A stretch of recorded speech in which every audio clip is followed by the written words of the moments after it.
আজ রাতে ফাহিম ভাইয়ার গায়ে হলুদ, আর কালকে বিয়ে। আজ সন্ধ্যায় বের হব আমরা। ফাহিম ভাইয়ারা ভাড়া বাসায় থাকে, যেখানে বড় বিয়ের আয়োজন করা কঠিন, তাই গায়ে হলুদ আর বিয়ে কোনোটাই বাড়িতে হবে না, কমিউনিটি সেন্টারে হবে সব। আমরা প্রথমে যাব ফাহিম ভাইয়াদের বাসায়। সন্ধ্যার পর ওখান থেকে সবাই বের হয়ে কমিউনিটি সেন্টারের উদ্দেশ্যে রওনা দিব। একটা লাল পাঞ্জাবি পরেছে সে, আমি একটা হলুদ রঙের শাড়ি। গায়ে হলুদ বলে কথা, আয়নার সামনে দাঁড়িয়ে চুল ঠিক করা, ঘড়ি ঠিক করা, কত ঢং করছে সে। এদিকে আমি রেডি হয়ে বসে আছি। সবসময় শুনতাম মেয়েরা রেডি হতে সময় লাগে, অথচ আমি রেডি হয়ে দেখলাম সে এখনো রেডি হলো না। আমি একটু বিরক্ত হয়ে বললাম, এতক্ষণ লাগে আপনার রেডি হতে? সে ডোন্ট কেয়ার ভাব নিয়ে দাঁড়িয়ে রইলো। তারপর বলল, কতক্ষণ লাগছে? এই 5 মিনিটেই তো আমি রেডি হয়ে গেলাম। তো এর আগে আমাকে রেডি করিয়ে রাখলেন কেন? সেই বিকেল থেকে রেডি হওয়ার জন্য তাড়া দিচ্ছিলেন। হৃদ ভাইয়া বলল, কারণ তো নিশ্চয়ই আছে। এই ধরো, তোমাকে যদি আমি এখন রেডি হতে বলতাম, তাহলে তুমি রেডি হতে লাগিয়ে দিতে কম করে হলেও 1 ঘন্টা, বা আরো বেশিও লাগতে পারে। আর আমি রেডি হয়ে তোমার জন্য বসে থাকবো, যা একদমই বিরক্তিকর। তাই বের হওয়ার 2 ঘন্টা আগে থেকেই তোমায় রেডি হওয়ার জন্য তাড়া দিচ্ছিলাম। ওনার এমন অদ্ভুত যুক্তি দেখে মাথা গরম হলো আমার। তাও চুপচাপ দাঁড়িয়ে তার দিকে তাকিয়ে রইলাম। বিশেষ করে তার মুখটার দিকে তাকিয়ে রইলাম। ইচ্ছা করছে তার ওই ছোট ছোট দাড়িগুলোতে গিয়ে নিজের গাল ঘষতে। ইস, ভাবতেই লজ্জায় গা শিউরে ওঠে। নিজেকে নিজে বকতে লাগলাম আমি, তোর নজর এত খারাপ কেন আরু? তখনই আবার মনে হলো, দূর, খারাপ হতে যাবে কেন? আমি কি পরপুরুষের দিকে তাকাচ্ছি? আমি নিজের স্বামীর দিকেই তাকিয়ে আছি আজব। এর মাঝেই হৃদ ভাই আমার মুখের সামনে 2 আঙুল দিয়ে তুড়ি বাজাতেই আমি চমকে উঠলাম। তারপর তিনি চোখের দৃষ্টি আমার দিকে রেখে একটু হাসলো। এরপর ইশারায় বলল, এবার চলো। একটা শ্বাস নিলাম আমি।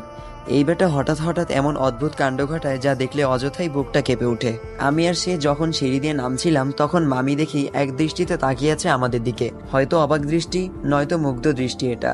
এরপর এগিয়ে এসে আমার এক হাত হৃদ ভাইয়ার হাতে ধরিয়ে দিয়ে বলল, ফিরে আসার আগ পর্যন্ত এই হাত ছাড়বি না।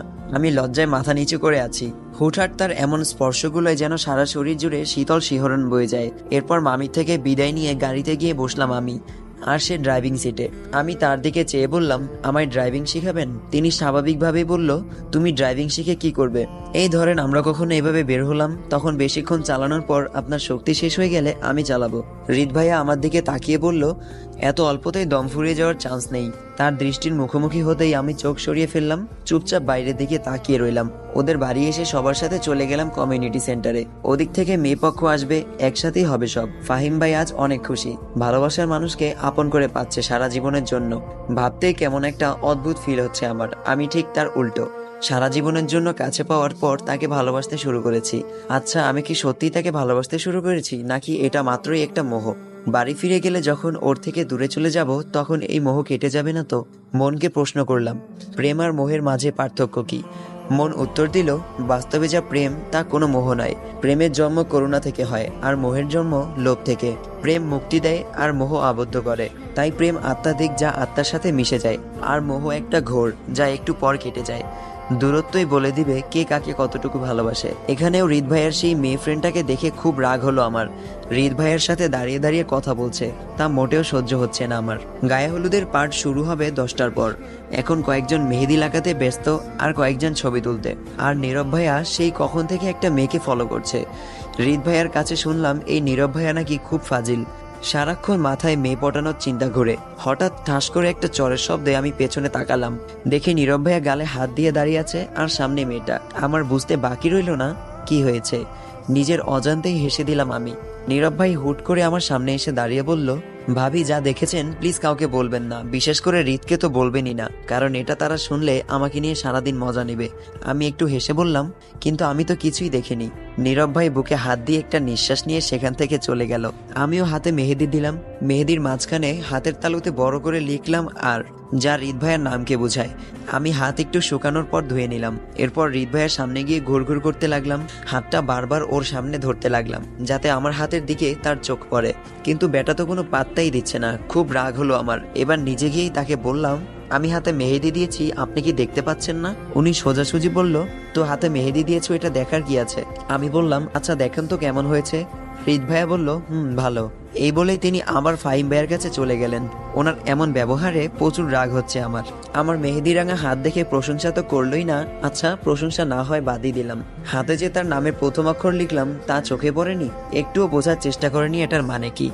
মনে মনে তার 14 গোষ্ঠী উদ্ধার করতে লাগলাম। নিরামিষের বাচ্চা, আবেগ অনুভূতি বলতে কিচ্ছু নাই। রাগে সেখান থেকে চলে গেলাম। হাতে পানি দিয়ে ঘুষতে লাগলাম জোরে জোরে, আর মনে মনে বলতে লাগলাম, আমার কপাল এটা, আল্লাহ আমারে এমন নিরামিষ একটা জামাই দিছে, ভালোবাসা দূরে থাক, আবেগ অনুভূতিও কিচ্ছু নাই, আজকেই তুলে ফেলবো এই অক্ষর। তখনই পেছন থেকে হৃদ ভাইয়ের গলার আওয়াজ কানে এলো। হৃদ ভাইয়া বলল, এত ঘষে লাভ নেই, এটা অত সহজে উঠবে না, বরং আরো ছড়িয়ে গিয়ে সৌন্দর্য নষ্ট করবে। এটা যেন কাটা গায়ে লবণের ছিটার মতো লাগলো। কিছুক্ষণ পর সকলের উদ্দেশ্যে নীরব ভাইয়া বলে উঠল, হ্যালো এভরিওয়ান, বিয়ে মানেই হাসি খুশি আনন্দ আর দুটি মানুষের জীবন একই সূত্র পবিত্র বন্ধনে আবদ্ধ হওয়া। চারদিকে এমন ঝাঁকঝমকপূর্ণ পরিবেশটা দেখতেই সুন্দর লাগছে খুব, তাই না?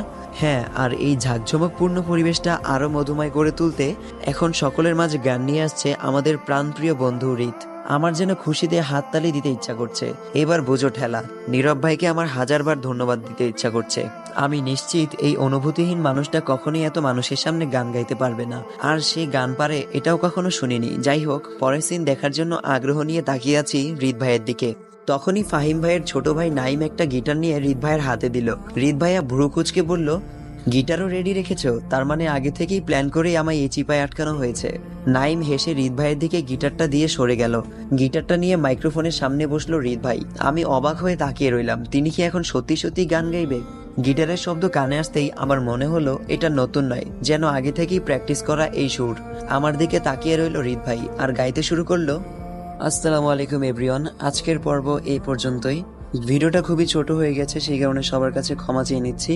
আপনারা ভয়েসটা শুনে বুঝতেই পারছেন আমার এখনো গলাটা ঠিক হয় নাই, ভয়েসটা দিতে আমার খুবই কষ্ট হয়েছে। কিন্তু তারপর আপনাদের কমেন্টের জন্য আমার খুবই খারাপ লাগছে যে আপনারা অনেকদিন অপেক্ষায় আছেন, তাই জন্য আমি যতটুকু সম্ভব ততটুকু দিয়েছি। ইনশাল্লাহ পরবর্তী পর্বে আমার ভয়েস ঠিক হয়ে যাবে আশা করা যায়। তো সবাই একটু অপেক্ষা করবেন পরবর্তী পর্বের জন্য। আজকে এই পর্যন্তই, সবাই ভালো থাকবেন, সুস্থ থাকবেন, আল্লাহ হাফেজ।